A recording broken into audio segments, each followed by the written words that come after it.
Hi అండి, నమస్కారం అందరికీ. స్మార్ట్ తెలుగింటి అమ్మాయి ఛానల్కి స్వాగతం. ఎలా ఉన్నారు? బాగున్నారా? నేను కూడా చాలా బాగున్నానండి. ఈరోజు రెసిపీ వచ్చేసి పెసరపప్పు పాయసం ఏ విధంగా తయారు చేయాలో చూపిస్తున్నానండి. చాలా ఈజీగా ప్రిపేర్ చేయొచ్చు, అలాగే చాలా టేస్టీగా ఉంటుంది. ఇప్పుడు తయారు చేసే విధానాన్ని చూసేద్దాం. స్టవ్ వెలిగించి బాండి పెట్టుకొని అందులో 1 కప్పు పెసరపప్పు యాడ్ చేసుకొని ఫ్రై చేసుకోవాలండి.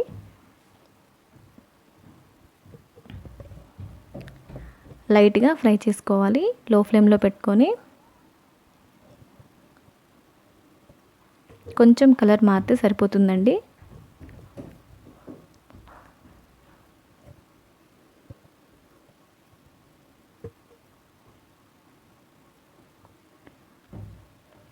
ఫ్రై అయిపోయింది. ఇప్పుడు దించేసుకుందాం.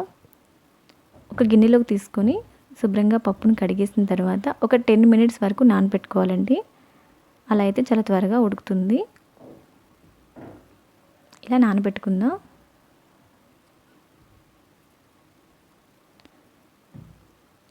చూడండి, 10 మినిట్స్ తర్వాత పప్పు నానిపోయింది.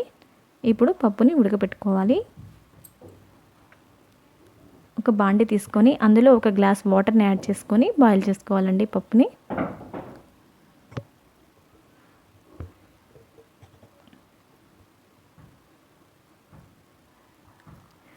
మనం నానబెట్టి ఉంచాం కాబట్టి చాలా త్వరగానే ఉడికిపోతుందండి పెసరపప్పు.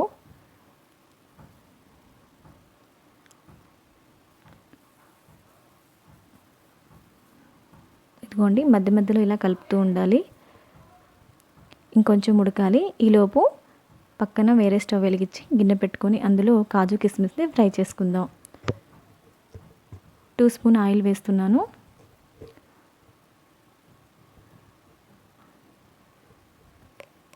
సారీ, నెయ్యి వేసాను.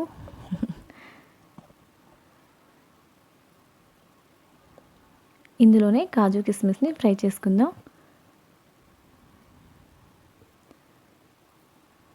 ఫ్రై అయిపోయినాయండి, తీసేసుకుందాం. కొంచెం నెయ్యి ఎక్కువ ఎందుకు వేసాను అంటే ఇందులో 1/2 కప్పు గోధుమ పిండిని యాడ్ చేసుకొని ఫ్రై చేసుకోవాలండి. నెయ్యిలో ఫ్రై చేస్తే చాలా టేస్టీగా ఉంటుంది గోధుమ పిండి. ఇప్పుడు మనం పెసరపప్పు పాయసంలో వేసుకుంటే చిక్కదనం వస్తుందండి. 1/2 కప్పు అయితే సరిపోతుంది. కప్పు పెసరపప్పు తీసుకున్నాను, 1/2 కప్పు గోధుమ పిండి తీసుకున్నానండి. ఫ్రై అయిపోయింది. చూడండి, కలర్ కూడా చేంజ్ అయిపోయింది. నెయ్యిలో ఫ్రై అయింది. లైట్గా ఫ్రై చేసుకోవాలి.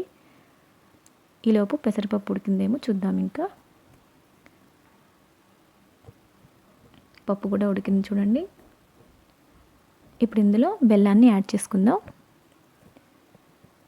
1/2 కప్పు బెల్లం వేస్తున్నాను. ఒకసారి కలుపుకుందాం.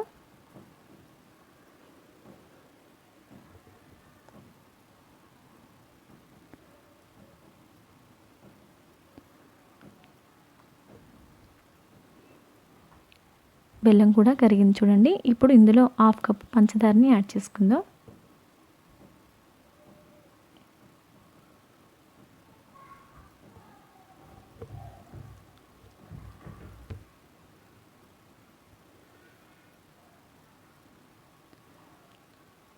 ఇప్పుడు ఇందులో ముందుగా ఫ్రై చేసి ఉంచిన గోధుమ పిండిని కూడా యాడ్ చేసుకోవాలండి. గోధుమ పిండిని వేయంగానే బాగా కలపాలండి, లేకపోతే ఉండలుగా తయారైపోతుంది. ఈ విధంగా కలుపుతూ ఉండాలి.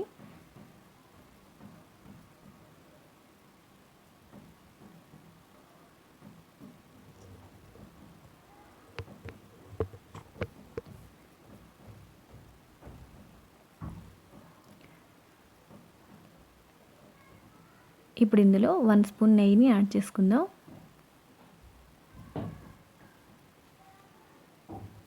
మరోసారి కలుపుకుందాం.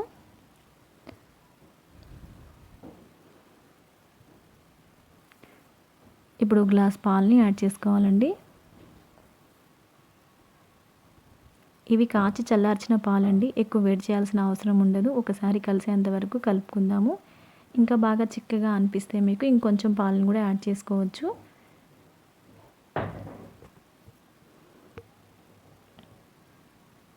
ఈ పాలన్నీ కలిసేలాగా కలుపుకోవాలి.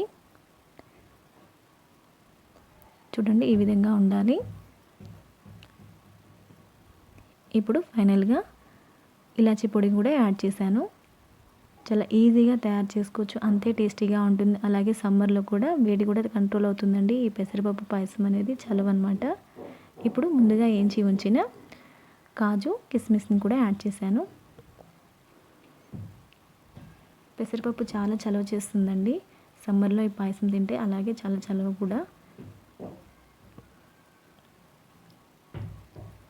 ఎంతో టేస్టీ అయిన పెసరపప్పు పాయసం రెడీ అయిపోయిందండి. ఇప్పుడు స్టవ్ ఆఫ్ చేసేసుకుందాం.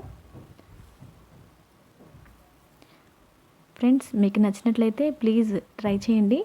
ఓకే ఫ్రెండ్స్, వీడియో నచ్చితే లైక్ చేయండి, షేర్ చేయండి, కామెంట్ పెట్టండి, సబ్స్క్రైబ్ చేసుకోవడం అస్సలు మర్చిపోవద్దు friends. Please like, share, comment. Okay friends, bye.